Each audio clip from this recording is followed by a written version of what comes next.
Keributan. Halo, Jen. Tuan, di mana Anda? Aku tidak akan ke kantor hari ini. Aku akan pergi ke rumah ayahku. Ucap Sebastian dengan tatapan terpaku pada Nana yang sedang membeli minuman di minimarket. Keduanya sudah setengah jalan menuju kediaman Arnold dan Nana meminta berhenti untuk membeli beberapa cemilan, ditemani Epe memilih beberapa makanan di sana. Baiklah, tapi Anda harus sampai di tempat ibu saya pukul 8 malam, Tuan.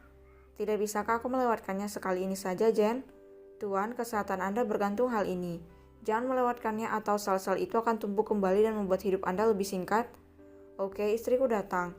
Aku akan menghubungimu lagi nanti, ucap Sebastian menutup teleponnya. Nada dan Epe berpisah saat memasuki mobil, mengingat Epe berada di mobil lain bersama pelayan yang lain. Hai sayang, apa yang kau beli? Siapa yang menelponmu? Itu Jenny, ucap Sebastian tanpa ragu tentang pekerjaan. Nana menarik napas dalam saat suaminya memakaikan sabuk pengaman untuknya. Dia menatap Sebastian tanpa ekspresi. Ada apa sayang? Tanya Sebastian yang merasa diperhatikan. Apa aku cantik? Nana bertanya tiba-tiba. Yang mana membuat Sebastian gemas dan mencubit ujung hidungnya. Tentu saja aku mencintaimu sayang. Kenapa bertanya hal tersebut? Kau terlihat dekat dengan Jenny, gumam Nana. Sebastian kembali dibuat tertawa karenanya.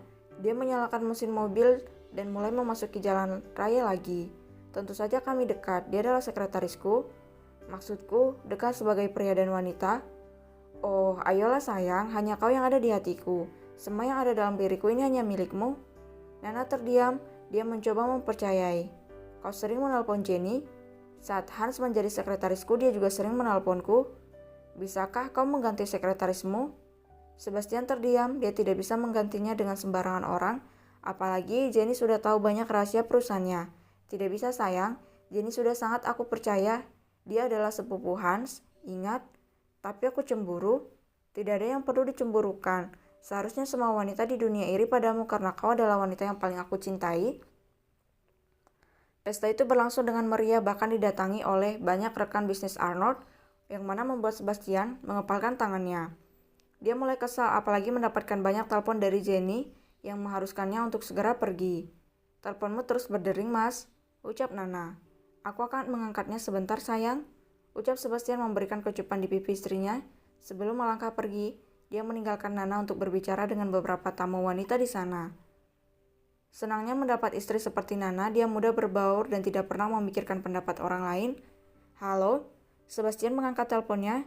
Jen, aku sedang berada di pesta. Kumohon Anda harus segera kembali. Ibuku bilang bahaya menghentikan pengobatan di pertengahan. Anda sendiri tahu resikonya. Hanya kali ini saja, Jen. Tidak bisa. Ibuku memaksa agar Anda datang ke sini, Tuan. Ucapnya di telepon. Dia tidak ingin membunuh pasiennya sendiri. Oleh karena itu, saya menyusul Anda. Apa? Tanya Sebastian tidak percaya. Dia melangkah menuju keluar gerbang mansion dan bertepatan dengan itu, sebuah mobil datang. Jenny keluar dari mobil. Tuan, ayo masuk, saya pandai membawa mobil. Jen, aku tidak bisa meninggalkan istriku. Jangan berlebihan, ini hanya sekali. Anda juga hidup sekali, ucap Jenny mulai gusar melihat jam. Dia menarik tangan Sebastian. Ayo masuk, ibuku tidak ingin membunuh pasiennya. Tidak, Sebastian memegang dadanya yang terasa ngilu. Nah, Anda mulai merasakannya, ini harus teratur, cepat. Ini akan sama saja terlambat jika sampai di sana, Jen. Butuh waktu berjam-jam untuk sampai di sana. Lebih baik terlambat atau tidak sama sekali. Cepatlah masuk.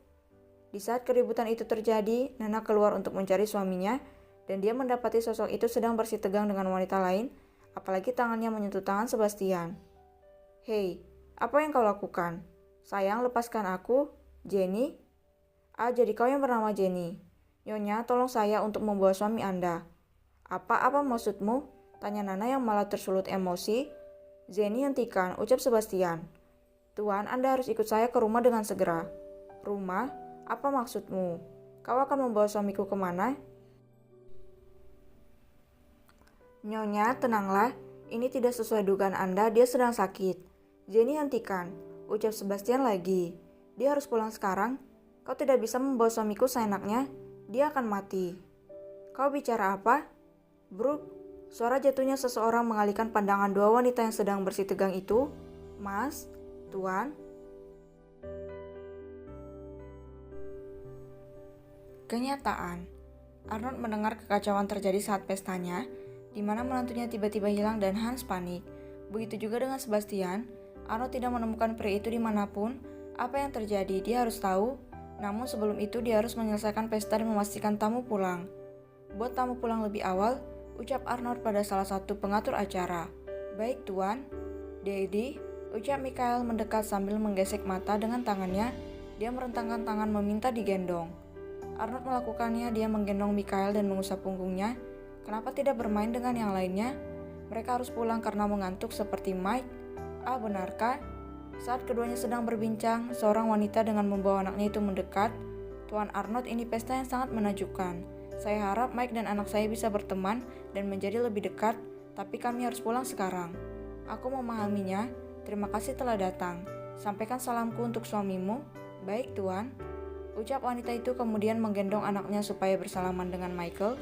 Setelahnya wanita itu sendiri yang mengusap pipi Michael. Astaga, kau pasti sangat merindukan mamamu. Terima kasih, ucap Arnold tidak suka. Dan setelahnya para tamu mulai pergi meninggalkan pesta, meninggalkan Arnold dengan Mikhail bersama tumpukan kado. Mikhail yang kelelahan bermain itu terlelap di pangkuan sang ayah, di mana itu menjadi tempat ternyaman bagi bocah yang tidak memiliki siapapun lagi di sisinya. Ajudan Arnold mendekat pada majikannya yang masih menggendong Mikhail. Tuan, bagaimana? Apa yang terjadi? Tanya Arnold yang berdiri di balkon menunggu kabar apa yang sebenarnya terjadi. Tuan Sebastian pingsan, dia dibawa kembali ke kotanya. Dia telah menjalani perawatan rutin setiap minggu untuk kesehatannya. Apakah separah itu? Anda bisa melihatnya, untuk saat ini dokter sudah menanganinya. Arnold terdiam, dia menerka-nerka semuanya sendirian. Jika membutuhkan dokter khusus, berarti anaknya sakit parah. Helaan napas keluar dari mulut pria tua itu. Siapkan mobil, kita akan ke sana. Baik, tuan.